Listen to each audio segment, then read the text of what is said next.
Students, today we are going to read about the characteristics of the federal form of government.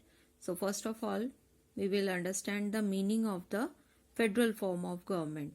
So it means the government has divided into two parts by the constitution, that is the central government and the state government.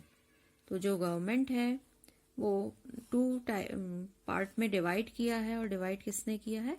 Constitution ने किया है। Two part है, central government and state government. और ये जो दोनों ही government work करती है, जो कॉन्स्टिट्यूशन में लिखा हुआ है उसके अकॉर्डिंग ये वर्कआउट करती है। और कॉन्स्टिट्यूशन जो है वो सुप्रीम में है, सबसे ज़्यादा बड़ा कौन है? कॉन्स्टिट्यूशन है। और ये सारे जो कभी किसी तरह के अमेंडमेंट की ज़रूरत होती है कॉन्स्टिट्यूशन में, तो ये थोड़ा डिफ़िकल्ट है, इसके लिए काफ़ी कुछ प्रोसीजर किया जाता है। तो इसको बताने के लिए कॉन्स्टिट्यूशन जो है generally difficult and the supremacy of judiciary is essential. तो यहाँ पे कॉन्स्टिट्यूशन है, कॉन्स्टिट्यूशन किस तरीके से वर्कआउट करेगा उसको देखने का काम जुडिशरी का है। इस तरीके से गवर्नमेंट जो फॉर्म होती है, सेंट्रल गवर्नमेंट, स्टेट गवर्नमेंट और जुडिशरी के साथ किसने इसको बनाया है? कॉन्स्टिट्यूशन ने बनाया है। इस तरह के फॉर्म ऑफ गवर्नमेंट को बोलते हैं federal form of government. And we all know in the federal form of government, the union and the state function with the limits of their rights and power given by the constitution. Constitution ने जो power दिए हैं उसके according ही central government और state government अपना function करती है। And Indian federation, there are 28 states and 7 union territories है। और अब हम देखेंगे कि फेडरल फॉर्म ऑफ गवर्नमेंट के कैरेक्टरिस्टिक्स क्या हैं। So first characteristics is dual government. Dual government क्या है? Union, Indian union, there are both government work, union government and state government, and there is an executive in the union where legislature or parliament, people's representative, and similarly state also there are executive and legislature when there are governor and council of minister under the chief minister. तो जो central government है वहाँ पे legislature है और साथ ही साथ parliament है, ये मिलके सेंट्रल गवर्नमेंट में काम करते हैं। और साथ ही साथ स्टेट है, यहाँ के चीफ गवर्नर है, गवर्नर अपने के साथ council of minister and chief minister, ये सभी लोग मिलके वर्कआउट करते हैं। इस तरह का जो अरेंजमेंट कहा जाता है उसको डुअल फॉर्म ऑफ गवर्नमेंट कह रहे हैं। तो डुअल यानी दो गवर्नमेंट, कौन कौन सा है? यूनियन गवर्नमेंट और सेंट्रल गवर्नमेंट, और second one is state government. Next one is division of power. ये बहुत ही इम्पॉर्टेंट पॉइंट है।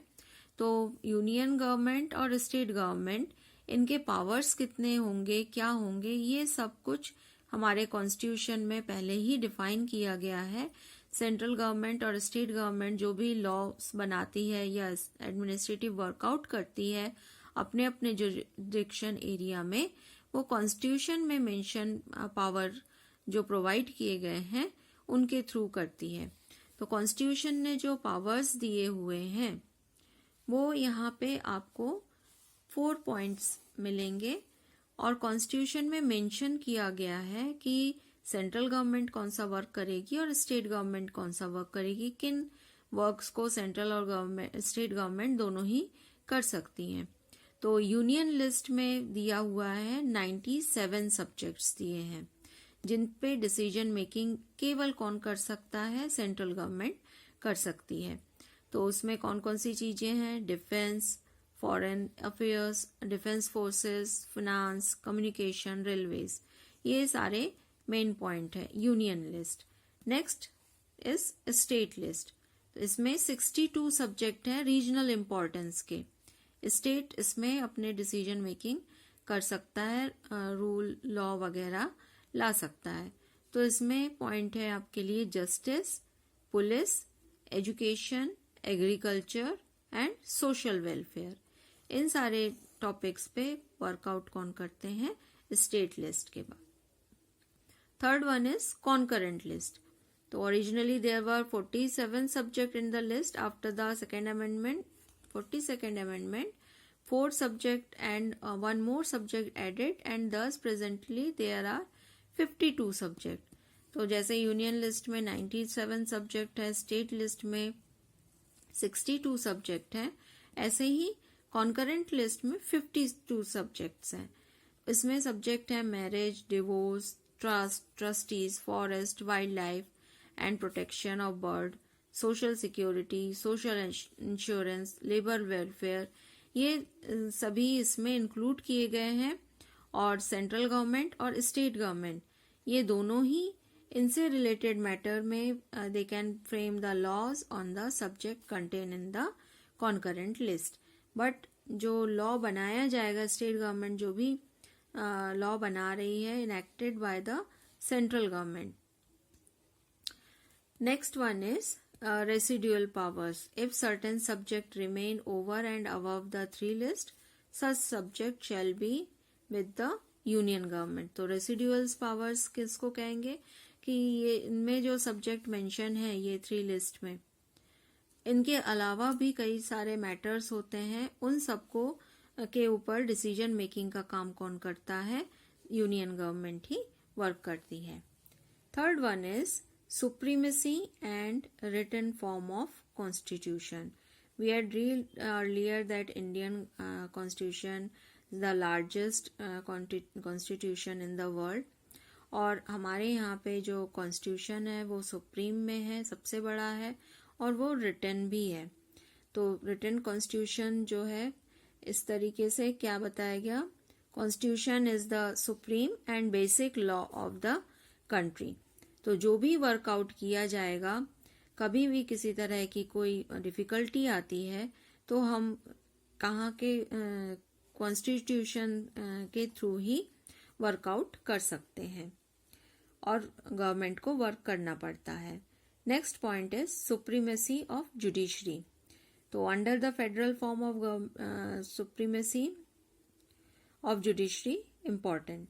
So Supreme Court is the protector of the Constitution।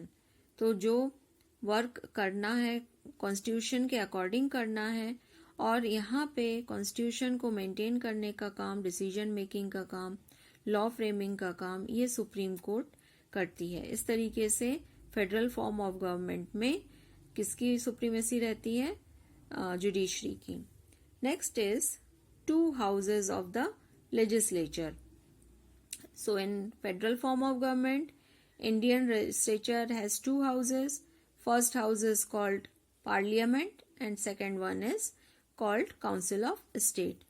So the Council of State, Rajya Sabha represent the state, and in the Council of State, representative from states are indirectly elected, and member of Parliament are elected directly by the people. तो लोकसभा और राज्यसभा है, और इसमें जो council of state है उनके represent